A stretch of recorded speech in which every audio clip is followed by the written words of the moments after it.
Welcome again to my cooking time. I'm Grace Solueta, Cooking, Travel, and Tour. Ang lulutuin natin ngayon na napakasarap at napakasimple, ang upo ang tawag nito sa amin, or squash or kalabasang puti. Samahan niyo ako sa pagluto ko na napakasarap at dalawa ang sinahog ko dito, ang ligo sardines at ang meatloaf. Tara na mga mamsi ng tahanan sa napakasarap na luto ng inyong manay.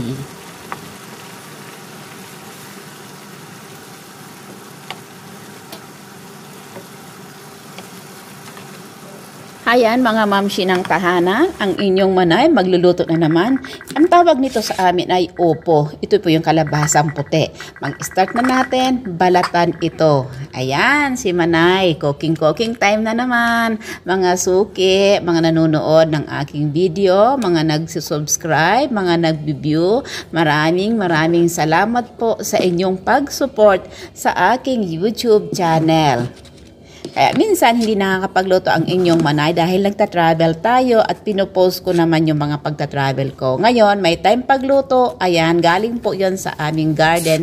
Diyan lang po sa baba. Nilagay ko lang po yan, tumubo siya. Ayan, nung magbunga kalabasang puti pala. Kaya itry natin iluto ito. Ayan, mag-ingat ka manay sa pag-ihiwa-hiwa niyan dahil napakatalim ng aking kutsilyo.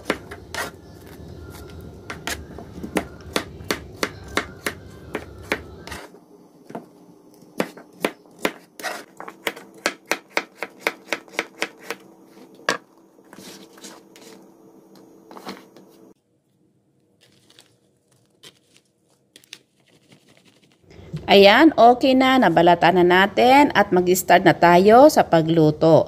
Una muna, lalagyan muna natin ng kaunting oil ang ating kawali at igigisa natin sa bawang. Wala po kong sibuyas na nakikita dito sa kitchen, kaya bawang na lang.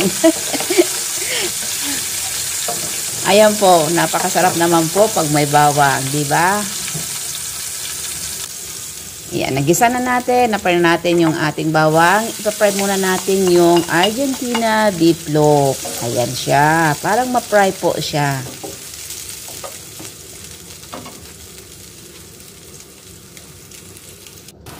Yan, pagkaluto niyan, atin na naman yan aalisin dyan sa kawali dahil isasahog natin yan pag malapit na pong maluto yung gulay.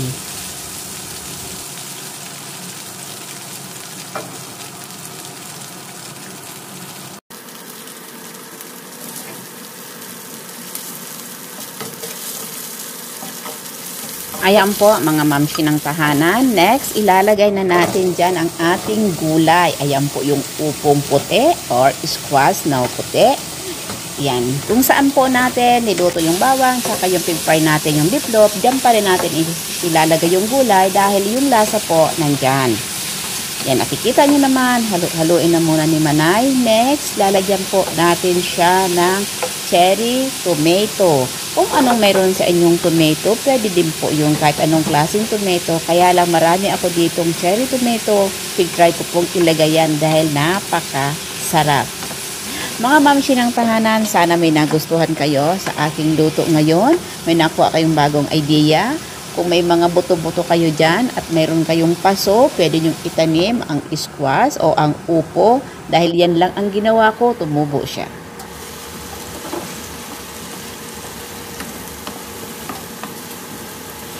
Kaya po, tumubo siya. Ayan, nakita nyo nun, pinakita ko yung garden. Yan, niluto ko ng gulay. Ayan na po. Nilalagyan natin ng mga sangkap na pampasarap.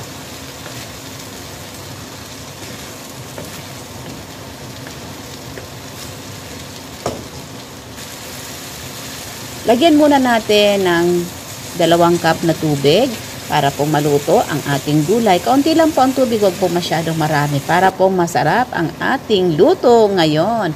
Ilalagay na natin ang ating ligo sardines dahil ayan, ang sarap-sarap na naman ang tanghalian ng inyong manay.